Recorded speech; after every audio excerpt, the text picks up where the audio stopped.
عبادت صرف خدا کی ہے، خدا کے علاوہ کسی کی عبادت جائز نہیں ہے۔ اسی طرح مزارات میں جاؤ تو وہاں بھی جو تم سجدے کی کیفیت بنا کر مزار کو چومتے ہو، اگر تم مسلک اعلیٰ حضرت کے ماننے والے ہو، اعلیٰ حضرت کے فتویٰ کو مانتے ہو، حافظ ملت کے فتویٰ کو مانتے ہو، سراج الفقہاء کے فتویٰ کے مانتے ہو، شارح بخاری کے فتویٰ کو مانتے ہو، محدث کبیر کے فتویٰ کو مانتے ہو، مجاہد ملت کے فتویٰ کو مانتے ہو، ان میں سے کسی نہ کسی کا دامن تو تمہارے ہاتھ میں ہے ہی ہے۔ حافظ ملت سے پوچھو، مجاہد ملت سے پوچھو، شارح بخاری سے پوچھو، سراج الفقہاء سے پوچھو، محدث کبیر سے پوچھو، قرآن سے پوچھو، حدیث سے پوچھو، فقہ سے پوچھو، سب تمہیں یہی بتاتے نظر آئیں گے کہ مزار میں جانا جائز ہے، مگر فاتحہ پڑھنے کا طریقہ اعلیٰ حضرت نے بتایا کہ 4 ہاتھ دور رہو، دور رہ کر جب مزار میں انٹری کرو تھوڑی دیر چوکھٹ کے پاس جا کر اس طرح کھڑے رہو گویا تم سلام کر کے اجازت طلب کر رہے ہو، پھر تھوڑی دیر کے بعد قدم آگے بڑھاؤ، 4 ہاتھ دور رہو، دور رہنے کے بعد جتنا پڑھنا ہے سب کو پڑھ لو، پڑھنے کے بعد ایصال ثواب صاحب مزار کو کر دو، اپنے ماں باپ کو کر دو، دنیا کے سارے مومنوں مسلمان کو کر دو، پھر کرنے کے بعد مزار کو چھوئے بغیر، ہاتھ لگائے بغیر، سر جھکائے بغیر الٹے قدم نکل جاؤ۔ مزار میں فاتحہ کا طریقہ اعلیٰ حضرت نے یہی بتایا ہے، صدر الافاضل نے یہی بتایا ہے، صدر الشریعہ نے یہی بتایا ہے، حافظ ملت نے یہی بتایا ہے۔ اب جو لوگ بے مطلب جا کر ٹانگ گھسیٹ کرتے ہیں وہ کس کی بات مان رہے ہیں؟ بھئی اصلاح قبول کرنا چاہیے کہ نہیں کرنا چاہیے؟ میں یہاں بیٹھا ہوں بھی چاہیے، اور حدیث پاک میں اللہ کے رسول نے فرمایا مومن کی شان یہ ہے کہ جب کوئی حق بات ان کے سامنے کہی جائے تو وہ سن کر کے اپنا سر جھکا لے اور تسلیم کر لے، یہ مومن کی پہچان۔ حق بات سن کر اگر وہ اڑ جائے تو اس کو اپنا ایمان ٹٹولنا چاہیے کہ بھائی میرا ایمان زندہ ہے کہ مر گیا ہے۔ اگر مر گیا ہے تو اس کا علاج کرنا چاہیے، اگر زندہ ہوتا تو حق بات قبول کر لے، حق بات انسان کو قبول کر لینا چاہیے۔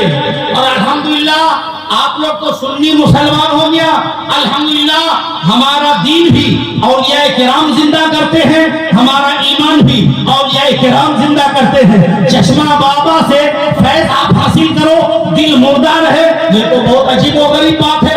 اولیاء کے فیض ملنے کا مطلب یہ ہے کہ اولیاء سے جن کو فیض مل گیا تو سمجھ جاؤ پہلے جیسا تھا اگر ویسا ہی رہا تو بے فیض رہا۔ اب اگر حاضری کے بعد چینجنگ میں کردار میں چینجنگ آ گئی، گفتار میں تبدیلی آ گئی، سمجھو فیض مل گیا ہے۔ حاضری دینے غریب نواز کی بارگاہ میں اجمیر مقدس میں پہنچا، پیسے بھرے بغداد مقدس میں پہنچا، اور دولت ملی، کوئی عمرہ کرنے پہنچ گیا، کوئی حج کرنے پہنچ گیا، تو سارے علماء نے یہی لکھا کہ فیض کی پہچان یہ ہے کہ اگر انسان پہلے گناہ کرتا تھا تو فیض کا مطلب یہ ہے کہ اب وہ نیک کام ہونے کے بعد گناہ سے باز آ جانا چاہیے۔ بلکہ فقہاء کرام نے حج مقبول کی یہ نشانی بتائی ہے کہ لوگ حج کرنے جاتے ہیں، روپیہ خرچ کرتے ہیں۔ اس زمانے میں ایک حج میں 7-8 لاکھ روپیہ خرچ ہوتا ہے۔ آپ حج کرنے کے لیے گئے، حج کر کے واپس آ گئے، ہمیں کیسے معلوم ہوگا کہ آپ کا حج قبول ہوا کہ نہیں ہوا؟ ایک سوال ہے کہ آپ کا حج قبول ہوا کہ نہیں ہوا، محلے والوں کو پتہ کیسے چلے گا، گھر والوں کو پتہ کیسے چلے گا؟ تو ہمارے فقہاء نے فرمایا کہ حقیقت میں حج قبول کرنے کا کام تو رب ذوالجلال کا ہے، مگر کچھ علامتیں یہ ہے کہ اگر وہ علامتیں حاجی کے اندر پائی جائے تو سمجھ لینا چاہیے حج قبول ہو چکا ہے۔ تو علماء نے لکھا کہ حاجی حج کرنے سے پہلے نماز نہیں پڑھتا تھا، حاجی حج کرنے سے پہلے گناہ کرتا تھا، حاجی حج کرنے سے پہلے شراب و کباب کا بازار سجاتا تھا، حاجی حج کرنے سے پہلے لوگوں پر ظلم کرتا تھا۔ اب وہ حج کر کے آ گیا ہے تو الحمدللہ نماز